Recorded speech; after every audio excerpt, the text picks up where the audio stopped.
War Machine Weekend 2013. We are live. I'm Will Shick, Director of Business Development for Privateer Press, and I have with me, as always, David D.C. Carl, Development Manager. We are here for the finals of the War Machine Weekend Invitational event, and what an event it's been so far. Yeah, Will, this event is definitely one of the ones that our community recognizes as a very prestigious event, very competitive. In order to qualify for the event, you need to win a tournament with a minimum of 32 players. And then those players get together here at War Machine Weekend on the final day to determine the War Machine Weekend champion. That's right, and we have two very serious contenders. We have Jason Flanzer, who's bringing his Troll Bloods to the event, as well as Will Pagani, who has switched up on everybody and actually brought Kador with two very solid lists featuring Vladimir Zapesky and the Butcher Unleashed. Interestingly enough, for Flanzer, he actually qualified for the event in the last chance qualifier that was held yesterday and Friday because it was such a huge event that they had to split it between 2 days. So thus far, Flanzer has gone 10 rounds undefeated, which is an impressive feat in and of itself to get him to this finals table. Yeah, the real question is, can he make it 11 and win that giant trophy you can see there in the background and hear people cheering over? That large square that you can see, cube, that you can see behind the clock is the actual War Machine Master Champion trophy.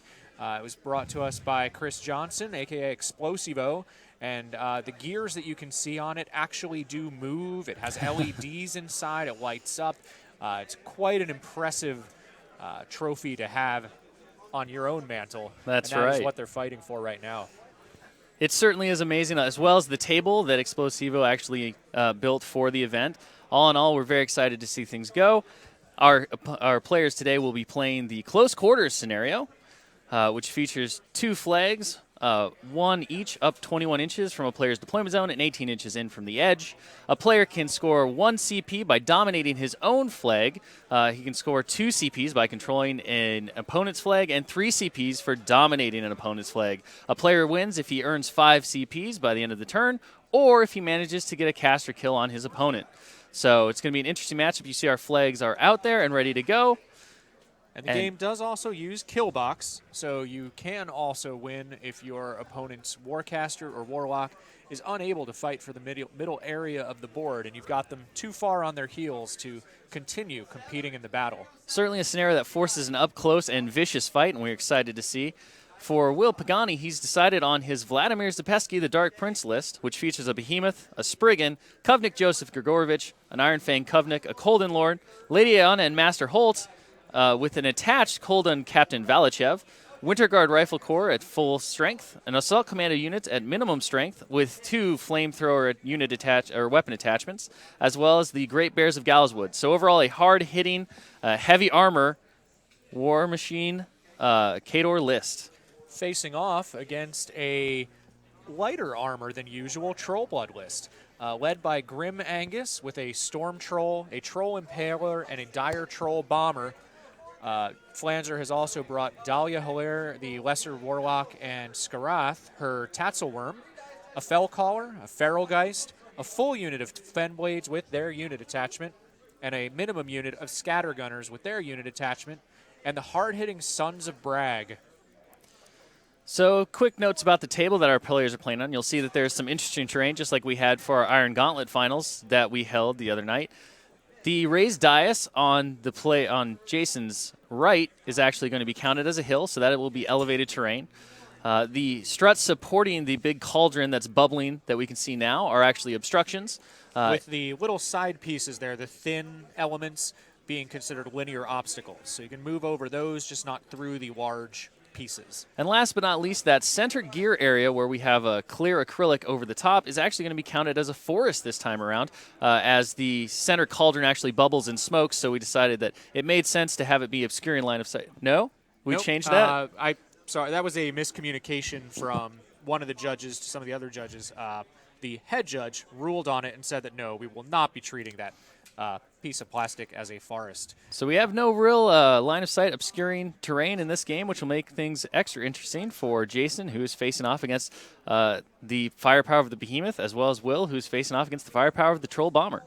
And on the upper portion of the screen, you can see a few other thin metallic pieces. Those are also linear obstacles.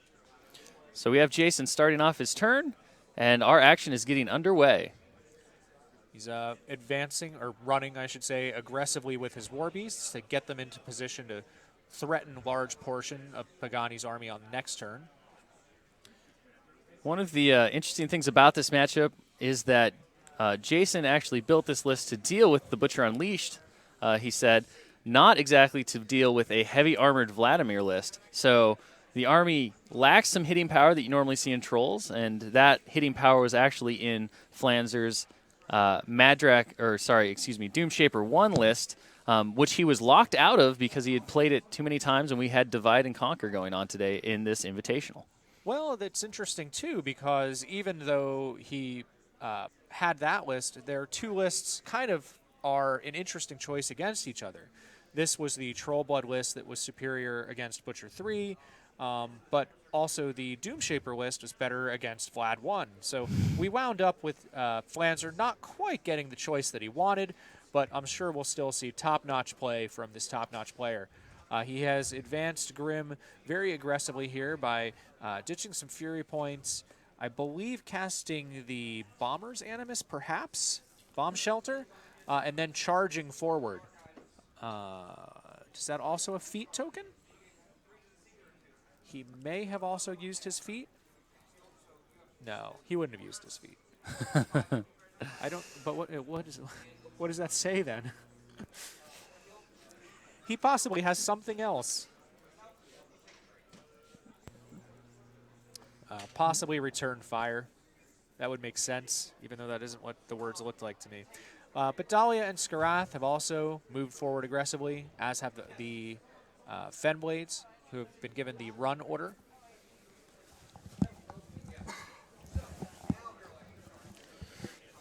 JC making best use of that linear obstacle over on the side there to try to protect himself from any bombard shots or other firepower coming from Will's army next turn. He does have to be wary of those rifle corpsmen from the Winter Guard, as their range 14 is going to be able to put them in contention to be able to take a couple of pot shots. Boosted up by Kovnik Joseph Grigorovich, they do have a very good chance of thinning out some of the Trollkin ranks, depending on how the dice decide to roll. But overall, between Def 12 on the Trollkin and everything else all said and done, those guns are definitely going to cause him some consternation throughout this game. Flanzer's Feralgeist has now also run forward and moved a bit farther to the right flank, his right flank. The Sons of Bragg have also been given the run order. They are heading forward to that same flank, possibly to take the hill, possibly to threaten the far flag. You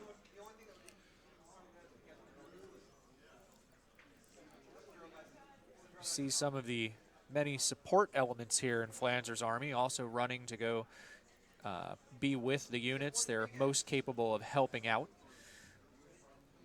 We've got the Fellcaller hero who's moved into position. And now the Scattergunners with their unit attachment are finishing out the turn with their run order. And first turn over quickly, passes it to Pagani. So Pagani decides to run with the Great Bears, also utilizing his linear obstacle on his side of the wall to give them a little bit of defense. Unconcerned about that linear obstacle hampering their ability to charge, thanks to their granted relentless charge from Volkov. Ion and Holt walk forward along with Valachev. Iona uses her ability, which grants stealth to both her and Holt. We see the Behemoth moving forward and declaring a shot. Yep, trampling forward so that his activation doesn't end as it would with a run. Loses him 1 inch, but allows him to make both those bombard shots. Well worth the trade. First bombard shot misses, and deviation to 1 inch, which will still clip its intended target, which is that Storm Troll. Oh. The Fenblade in front of the Storm Troll, but he and the Storm Troll are clipped. Neither of them are deal no damage. See the second shot dealing 4 to the 1 on a deviation as it misses, and it deals no damage. So we see the Spriggan walking forward, Colden Lord walking forward. We get a shield march order from the Kovnik, Ironfang Kovnik after his advance. So the Assault Commandos using that shield march to great effect to be able to advance forward in shield wall and get an extra 2 inches of movement.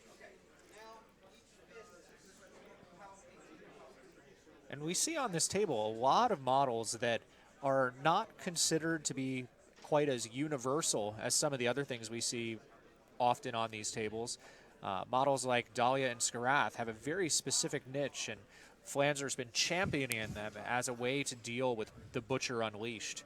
Also, the Assault Commandos, while not always the ideal choice, they can be a great asset against, well, Skarath for one, but also against things like Ravagors. So we have Vlad, who advanced forward and cast Blood of Kings on himself, having missed his chance to do Signs of Importance to help out the Behemoth by activating later in the round.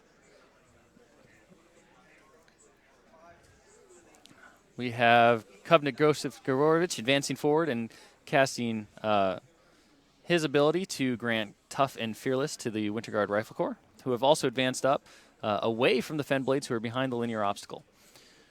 And with that, Pagani passes his turn, and Jason begins the round 2. So both of these players have taken quick first turns to maximize their usage of the clock. It is a death clock situation, so if either player does run out of time, they will instantly lose the game. At this level of play, we don't see that very often, though. Especially, I wouldn't expect it in this matchup between these two veterans. Often, though, the clock will force decisions as it starts to wind down over time.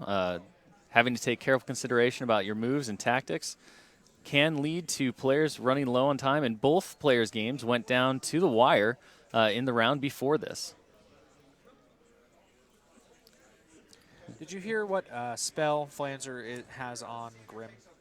Currently, he's talking about setting Vlad on fire to win the game by turn 3 through several fire damage fire rolls. Roll? Yeah, That would be impressive. It might be cross-country because he still has the token out. If it was return fire, it would have expired, so I'm guessing that, even though I did not hear that part very clearly and can't see it.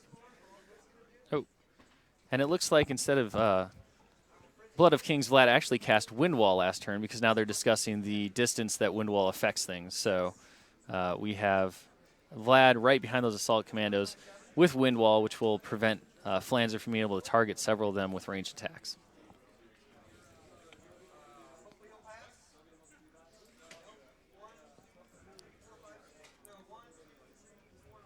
So we have Flanzer trying to determine his best targets here with Windwall up, hampering his ability to land shots where he wants from that bomber. The players do both have tokens out by their guys that are clearly marked so that their opponent can tell what it is, but I'm afraid we can't quite catch everything through the video camera when we don't hear it. Flanzer's activating the Impaler first. Who's put Far Strike on himself, or put Far Strike out, excuse me.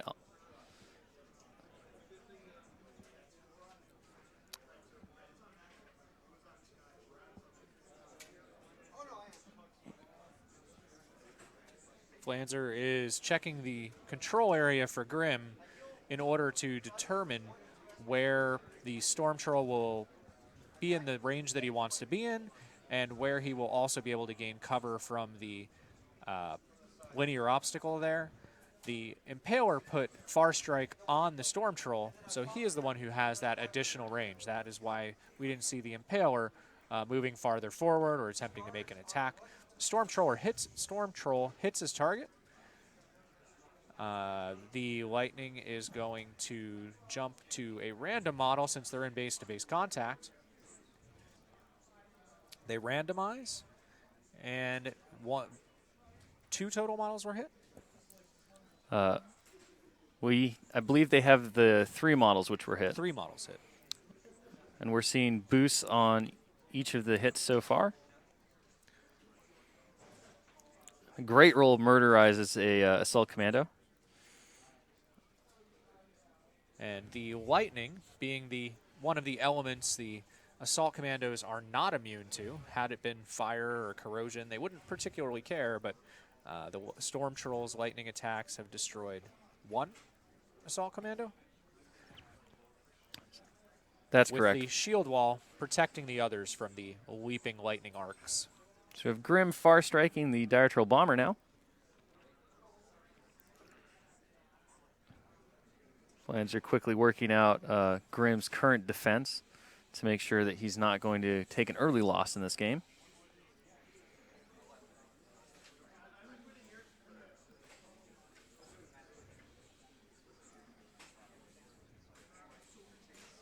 So quick check on line of sight from our judges.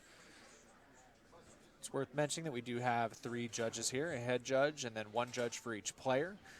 That both allows us to break any ties between judge opinions, but also keeps eyes on everything that's going on at one time. Grim far struck himself to be able to get in range of his target. Hit but failed to crack armor. So that Assault Commando, despite being shot with Headhunter, will live to see another day.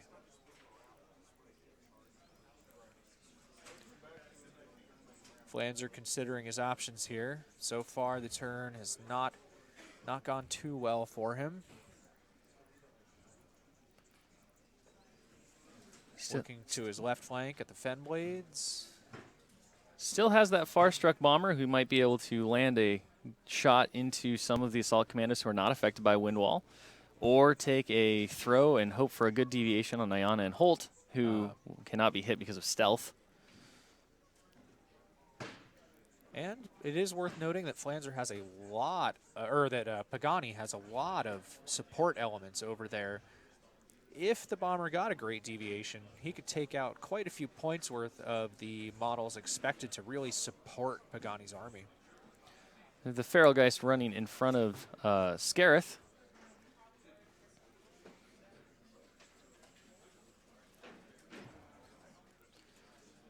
Flanzer confirming some of the terrain that's on the table right now with Pagani.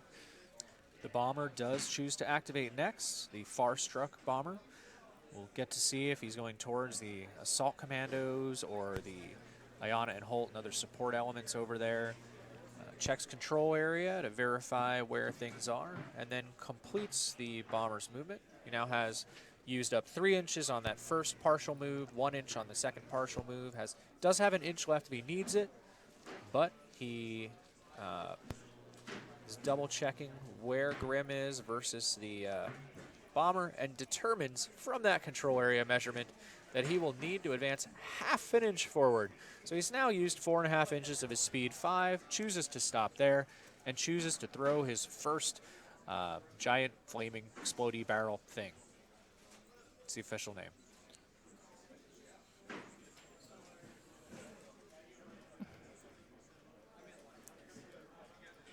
So quick discussion between the players about wind wall and its effect on the bomber's throw.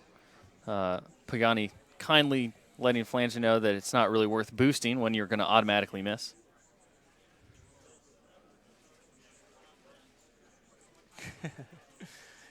Using our various tools here, some of which are produced by friends of the players. So the deviation catches 3 models and then Vlad. And when it comes to catching shield wall models in a blast damage AoE, it does always help to be behind them with the point of origin of the blast. So this will not have the shield wall bonus, since the affected assault commandos have their backs facing the point of origin. And he did manage to eliminate that assault commando flamethrower, which did set several of the models on, well, one of the models on fire, that being Vlad, I believe, based on the quick measurements that our players were taking there.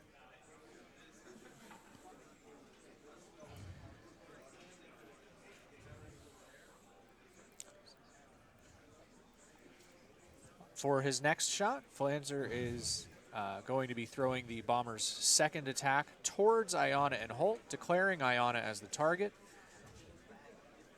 It's out of range, so it will deviate. And it deviates harmlessly away from Iana and Holt and Golden Lord Commander Valachev, or any of the other support elements over there that would have been great to take out of the picture.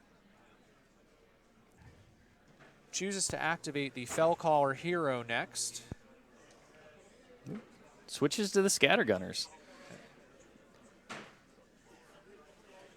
Scattergunners receive a run order. They are getting into a new position here to the left flank. Carefully measuring different portions of the movement of this Scattergunner and verifying with his opponent at each section of the move that the proper amount of speed has been used. So even though he only really has ended his movement about 4 inches from his starting position, that Scattergunner did use the full 12 inches of run, and both players carefully talking about what's going on, making sure they understand each other's intent, as well as the exact nature of the orders and abilities, but where models are meant to be, what their facing should be, and these are some of the marks of some of these tournament regulars. Quick check on command to make sure that everybody ended where they needed to be. Now the Fellcaller makes his action, his activation. He advances forward and gives the Fenblades Warcry. Warcry. The Fenblades are going to use no quarter from the officer. So this turn, they are fearless. They have Pathfinder, which will allow them to move over that linear obstacle no problem. And they have Terror. They also gain plus 2 inches of movement on the charge. So this round, they will be easily able to maneuver through the terrain, able to reach their targets. And with Warcry, also, hopefully, by Flanzer's perspective, be able to hit their targets effectively. So they clarify which of the Great Bears has which ability. Flanzer's focusing on the one that grants, I believe, on the one that grants immunity to knockdown. Certainly the granting Relentless Charge could have been an issue, but when you've got a bunch of Fenblades in your face, a little less so.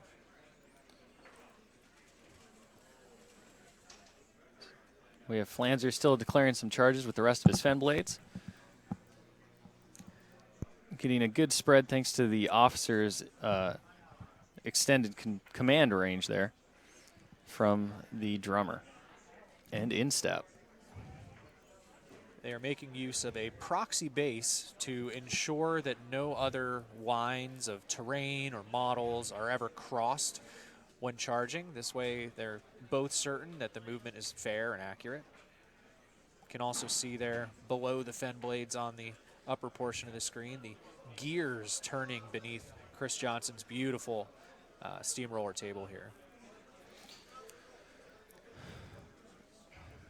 The drummer gives a nice big command range to so big move there unit. from Jason Flanzer. His first charge attack, which is the one he wanted the most, managed to eliminate Ayana right out of the gate.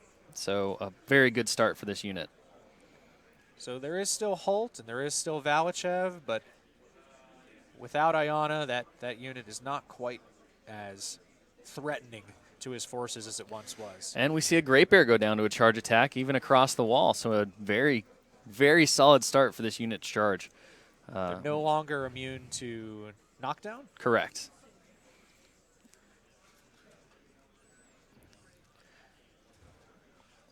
Made the command checks for the no quarter ability. No one has fled, but another one dies. See an assault commando taken down. So overall, an excellent use of no quarter there to thin out some of Pagani's support units, support models in Ion and Holt, and put some damage on those assault commandos as well as take out a Great Bear.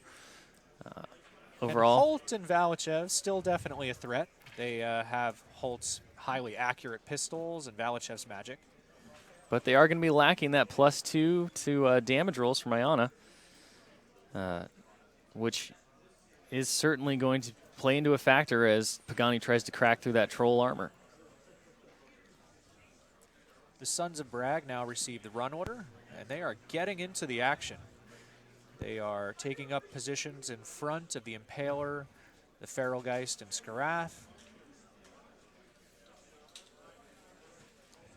And Skarath gives the Son of Bragg farthest forward, I believe, the Serpent Strike Animus.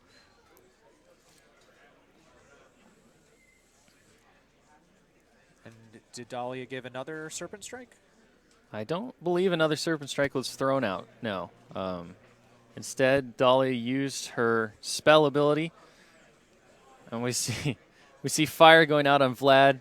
Flanzer bemoaning that luck there because he had hoped to eliminate Vlad with pure fire rolls.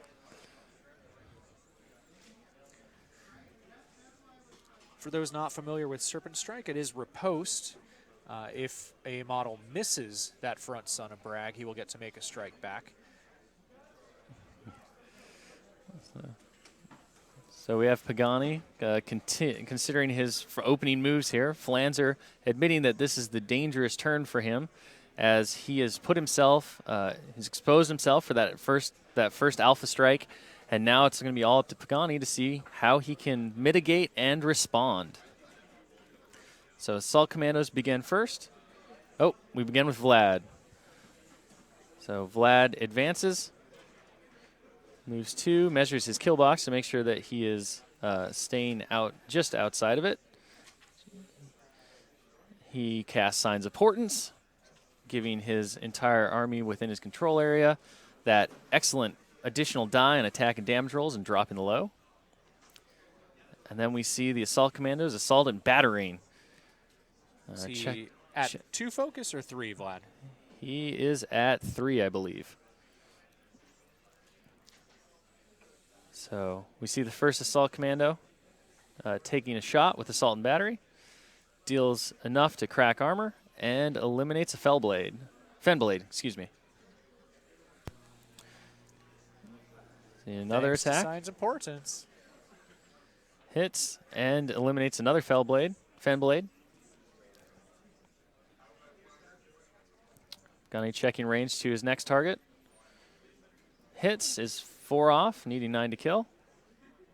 Does not does do it, and fails to make another tough check on Flanzer's side. So 3 forced to field promote. Or no, the leader is now the leader.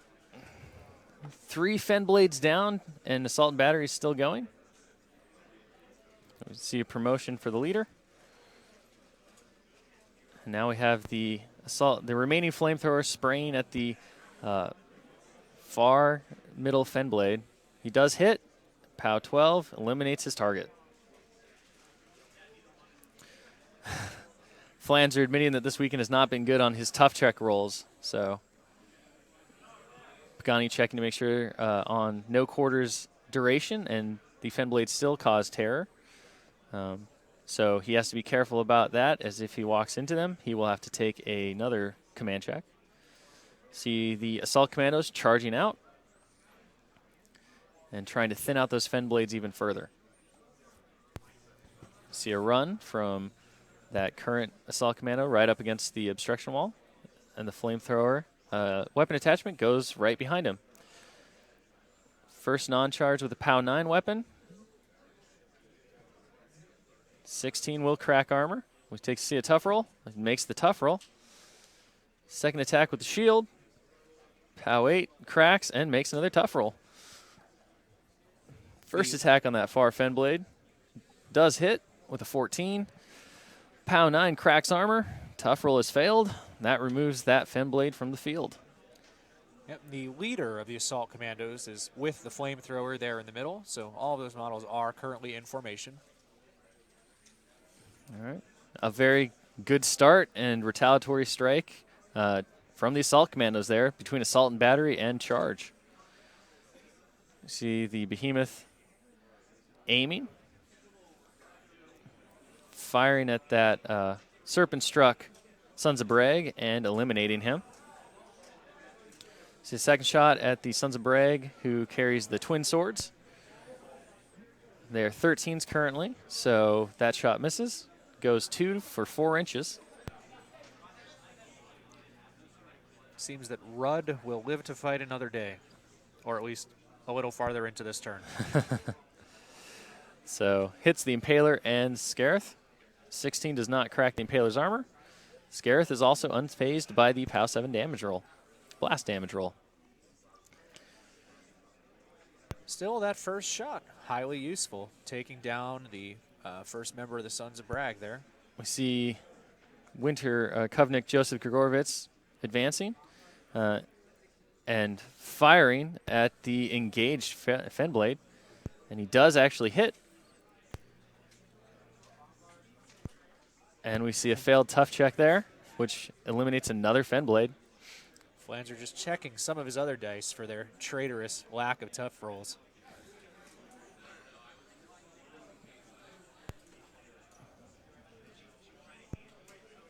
So we have Pagani having the Spriggan walk forward 4 inches. Firing his inbuilt grenade launchers at another one of the Fenblades. Needs an 8 to hit. Misses and goes 2 to 3, hitting nothing. Second shot at the same Fenblade. Misses as well. Going direction 6, 5 inches. Oop, and there goes the linear obstacle in front of him. Wow. Needs a 10 to kill and hits it. However, Flanzer is able to make that tough check, and so that Fenblade is simply knocked down. Great Bears shimmy over so that they can attack the guy over the wall. And Pagani does not declare a backswing for fear of hitting his own guys. Definitely cracks armor, but hits a tough, gets another attack. And the second one manages to get through that tough and eliminate a Fenblade. Signs of Portents definitely doing its work, providing additional attack rolls, bonuses, and damage roll bonuses for many models throughout the Army. Was very huge on that grenade shot from the Spriggan that drifted, as that allowed it to crack through that Trollkin heavy armor. See Valachev advancing forward. And Holt, Pagani has him advance forward as well. Keeping Valachev behind the wall with Holt out in the open. Valachev declares his Frostbite attack for spray 8 at the Fenblade that has managed to avoid 2 grenades so far. Not this time, though, as the Frostbite attack eliminates the Fenblade. We see Holt firing, hitting, and removing another Fenblade. Last shot at the knockdown, Fenblade behind the wall, hits, cracks armor, but that Trollkin makes his tough roll and stays in the fight. Ranks of the Fenblades have been thinned out fairly substantially, however, during this turn. Pagani has put a lot of his resources into eliminating that unit, however, leaving the rest of Flanzer's army relatively unscathed at this point. So we'll be up to Flanzer here soon to see how and if he can retaliate. Last to go, it looks like, are the Rifle Corps. They advance forward, getting into position to take some shots. Benefiting from Kovnik Gavorovich's For the Motherland, which boosts their attack rolls for the turn.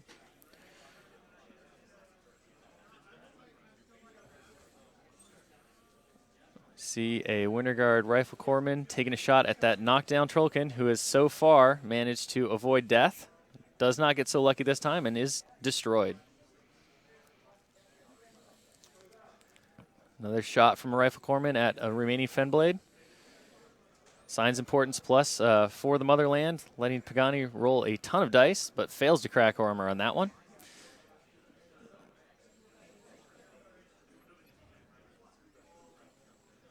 We see a Rifle Corpsman taking a shot, and just a hair outside, so his shot drops short. Verified by one of the table judges. See a fire at the bomber. Does hit. Does 2 points.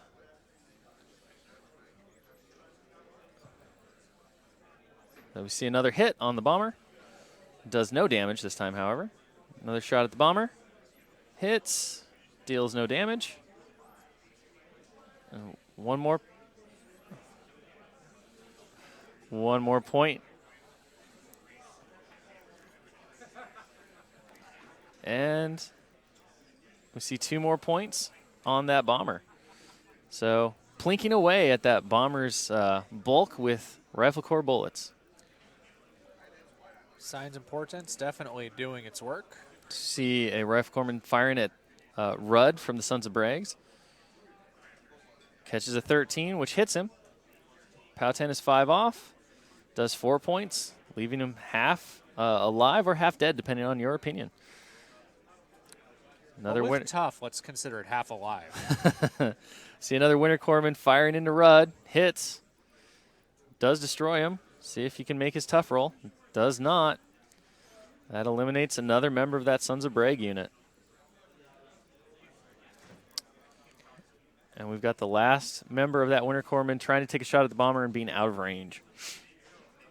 No, we still have 2 left.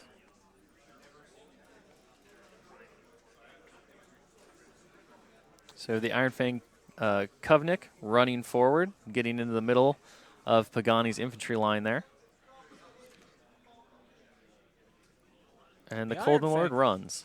The Iron Fang Kovnik is interesting because even though, yeah, his shield march is very helpful for the assault commandos, he's a good combat solo in his own right.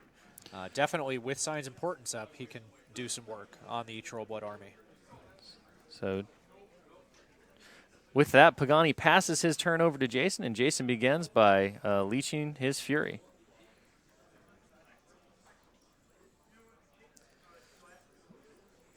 See some tokens being pulled out here as Jason has to leave some fury on his war beasts after his last turn where he ran really hot.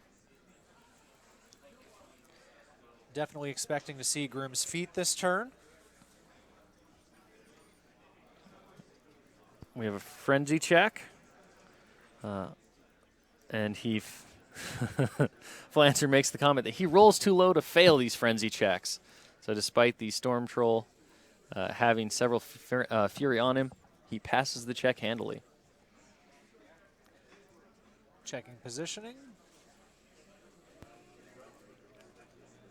Still has his battle group, as well as Dahlia and Skarath, that other battle group, fully operational. The bomber has a little bit of damage on him, but potentially is going to be able to heal that up if he uses snacking, regeneration, or even just Grimm's healing. Storm Troll advances.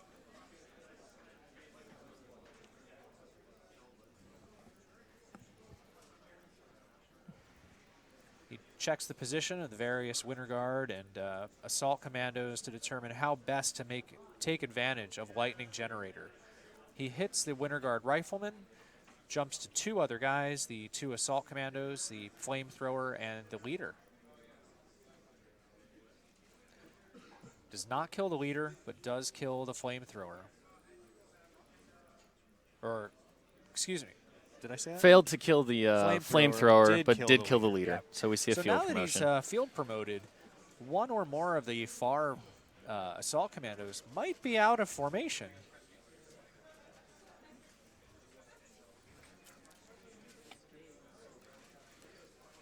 Flanzer realizing that he forgot about his vengeance move from the Fen Blades, which would have put him in position to be able to charge some of the stuff that eliminated those front Fen Blades before.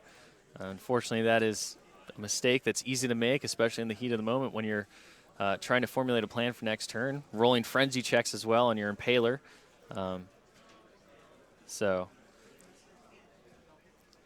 the mark of a good player here is how you come back from that mistake and make it not affect your game long term. And Flanzer certainly has the skill to be able to do that.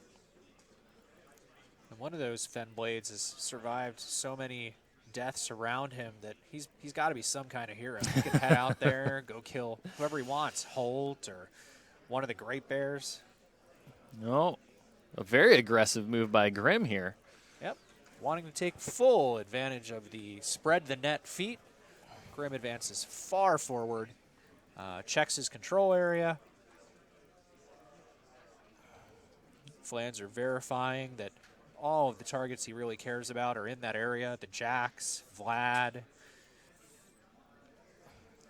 Colden Lord and Kovnik Joseph Grigorovich are out currently. Valachev and the Great Bears are also out. So all but 5 models trapped in Grimm's nets.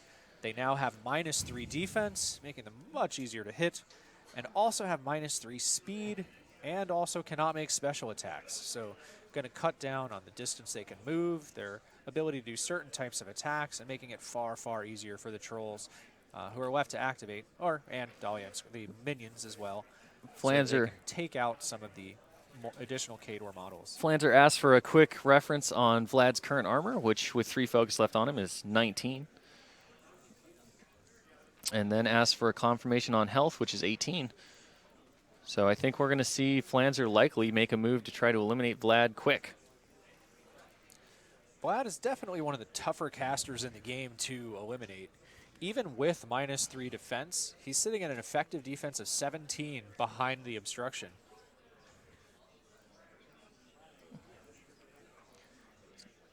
Cast lock the target on one of the Winter Guard riflemen to get him out of the way.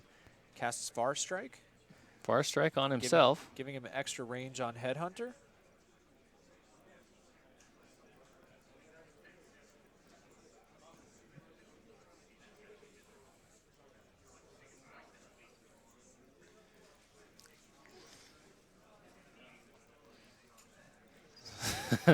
So Flanzer now going to take some time to carefully ponder his decision. So Cross Country is the spell that's on Grim. We just had confirmation of that from Flanzer when he was explaining what the attack roll would be. Because of Cross Country, Grim will be ignoring the cover, and rather than Vlad being at such an impressive defense, would have been a 17. Instead, it's now just going to be a 13. So it's a much easier shot. Needs a 5 to hit. He boosts the roll to hit, and it's a good thing that happened because if he hadn't, he would have missed. So Vlad is now knocked down. Knocked down. Hit him with the snare gun. Snare gun does have cumbersome. That's why we won't be seeing a headhunter shot this turn from Grim. See a quick gonna line of sight from the Impaler check. Flanzer's going to try and use the remaining portions of his army to finish off Vlad now that he is on the ground.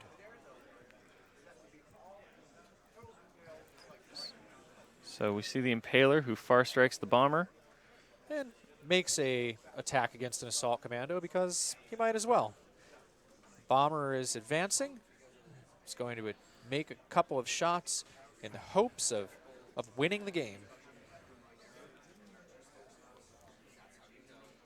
So Vlad's hit by the first bomb, boosting damage.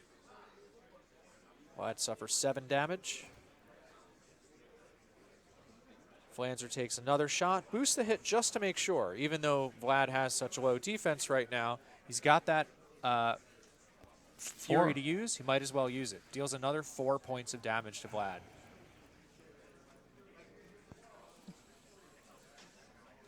The Feral Geist runs forward. It's interesting. Possibly lining up a shot on Vlad for Skarath. Flanzer needed a 14 to kill Vlad with that last bomb, which was a high roll, obviously, but definitely shows just how much in danger Vlad is right now this early in the game. Yeah, 14 definitely not impossible, but he did only get a 7. So Vlad has some life. That Feral Geist clearly was a setup piece for a spray. I had the wrong model, though. It's the spray from the last of the Sons of Brag. This is Rathrar? No, excuse me. This is Tor. So Tor is making a sonic blast. He's used the Fervor Fell Concert. He connects with it. Does one more point. That 19 armor proving to be tough to crack. See what else Flanzer can bring to bear here. He's got Scarith. However, he's got to be careful to keep Scarith within Dahlia's control area so that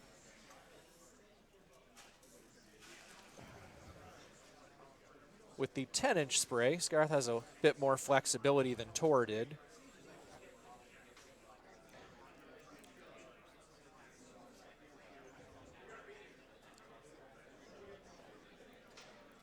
So we have carefully maneuvering into position to set up his acidic spray. We see a very, very careful maneuver here.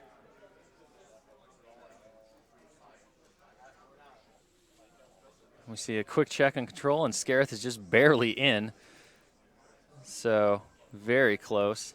Another judge check. Quick judge check. This will be a very important call to make here.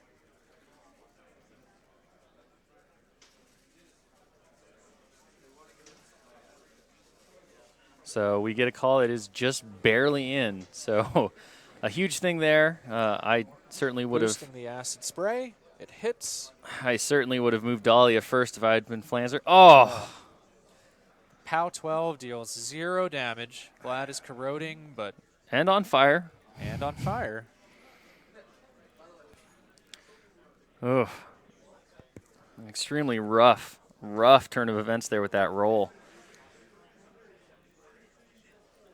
Flanzer admitting that he felt like it seemed like a pretty good concept at the time, but sometimes the dice just don't go with you. Dahlia runs forward.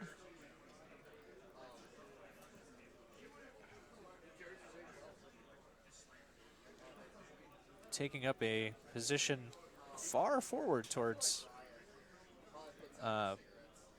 Pagani's army. Dahlia has great defense at def 16, so with her being able to transfer damage to Skarath. And Haunting Melody is up right now.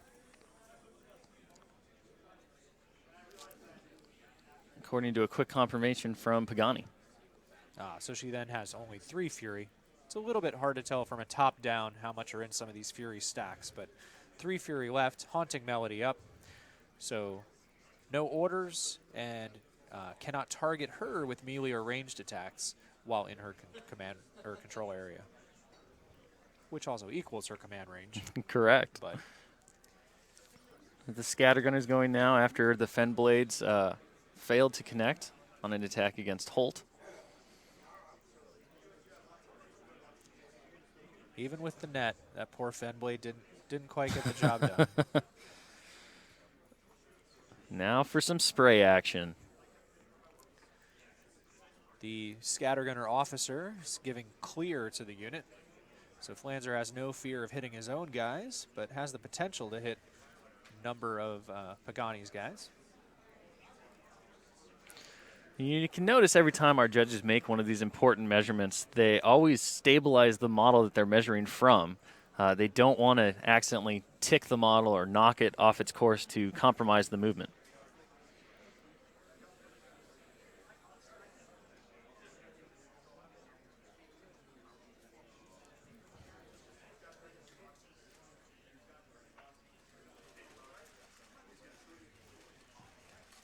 With spread the net, hits easily. And takes out that Winter Guard rifleman, I believe. Did miss Holt, though, Yep. despite spread the net.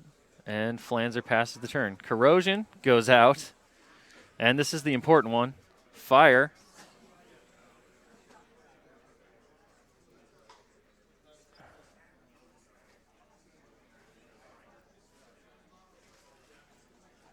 Or maybe...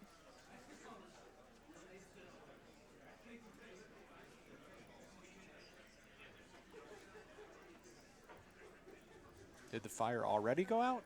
The fire, I think, might have already gone out. Because the corrosion just went out. I think perhaps the fire went out last turn.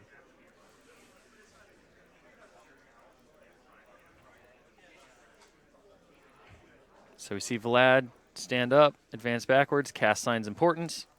Did he not just killbox himself? I don't know if he measured or not at this point. That he must be counting on killing Grim? No, that So we doesn't see make any Pagani sense. taking some shots with those Winter Guard Rifle Corps at Grim.